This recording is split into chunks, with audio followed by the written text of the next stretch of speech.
नाही, पंकजा मुंडे रडल्या हे महत्वाचं नाही, पण का रडल्या हे महत्वाचं आहे. मला हे लोक नाही गमवायचे आहेत. पराभवानी विजयाने मी हलणारी नाही, पण अशा गोष्टी मला खूप हादरवून टाकतात. त्यांची मुलगी जेव्हा तिच्या वडिलांना काय अब्बा बाबा म्हणून रडत होती तेव्हा मला खूप अस्वस्थ झालं, कारण तिची वेदना मी समजू शकते आणि मी खूप त्या झेललेल्या आहेत. आणि मी तशी व्यक्त होत नाही कधी अशा बाबतीत, किंवा अश्रू माझ्या डोळ्याच्या काळाच्या बाहेर येऊ देत नाही. पण आज मी अस्वस्थ आहे, माझ्या स्वतःवरचं संतुलन बिघडेल असं माझ्यावर प्रेम करणाऱ्यांनी करू नये एवढीच विनंती आहे. प्लीज प्लीज आत्महत्या करायचं हे सगळं इथेच थांबवा. आणि जे काय तुम्हाला ते बळ येतं ना आत्महत्येसाठी, मुलांना खूप हिंमत लागते आत्महत्या करायला. रडक्या बेकड लोकांचं गाण्याचं वाटणं वेगळं आहे, पण ती हिंमत माझ्यासाठी पुढचे 100 दिवस द्या. सगळं पालटून टाकू, सगळं ओळखून टाकू, विश्वास ठेवा. पंकजाताई नाही झाली तर सच्चा गेला.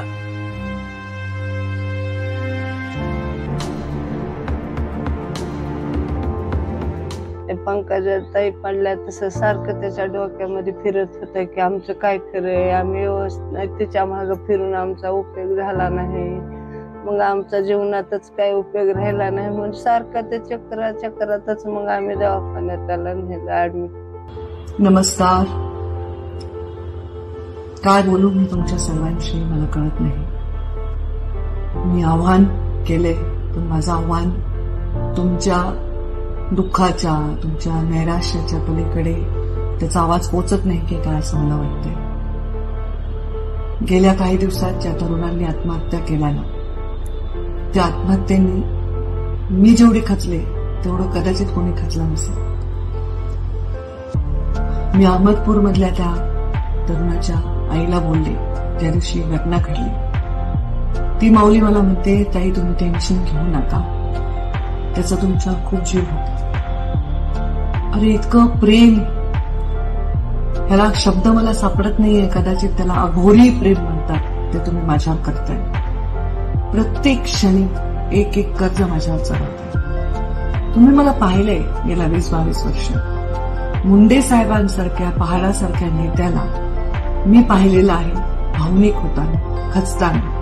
मी त्यांना आधार दिला म्हणजे मी एवढी मोठी नाही की त्यांना आधार दिला, पण मी आधार द्यायचा भाव आणला, कारण माझ्या बापाला वाटू नये की मला मुलगी आहे आणि ती कोमल आहे. नाही बाबा, मी खूप कठीण आहे, मी खूप कर्मठ आहे, मी तुमच्यासाठी लढायला मागे पुढे पाहणार नाही.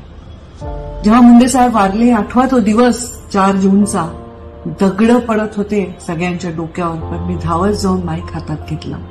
जीवाची पर्वा केली नाही, कोणाच्याही विषय विचार नाही केला. विचार केला तो समाज चेंगरेल, अनेक जीव जातील ह्याचा विचार केला. तेव्हा मी मुंडे साहेबांची शपथ तुम्हाला दिली, ती तुम्ही पाळली. आता हे जे झालं ते तुमच्या जीवाला फार लागलेलं आहे.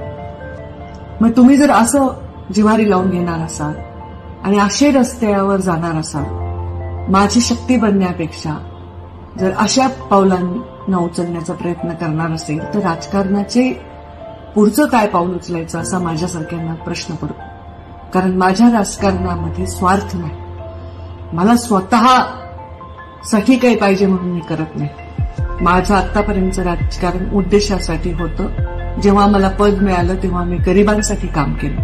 जेव्हा नाही मिळालं तेव्हा मी ती गोष्ट अत्यंत हसत खेळत झेलली आणि सकारात्मकतेने पुढे गेली. आणि हा पराभव काय आहे? हे राजकारण आहे. राजकारणामध्ये अशा वेळी येतच ते. मला माहिती आहे की आतापर्यंतच्या इतिहासामध्ये अशा प्रकारे डायरेक्ट एखाद्या व्यक्तीला, एखाद्या वर्गाला, एखाद्या वर्णाला हिम लेखून कधी प्रचार झाला नाही. ते मनाला लागले, तुमच्या जिव्हारी लागले. मला मान्य, आपल्याला वंचितांचा आवाज बनायचा आहे. या संघर्षामध्ये आपल्याला त्या सगळ्यांना ताकद देणारी एक फौज बनायचा आहे. असं जीव देऊन भागणार नाही रे बाळांनो.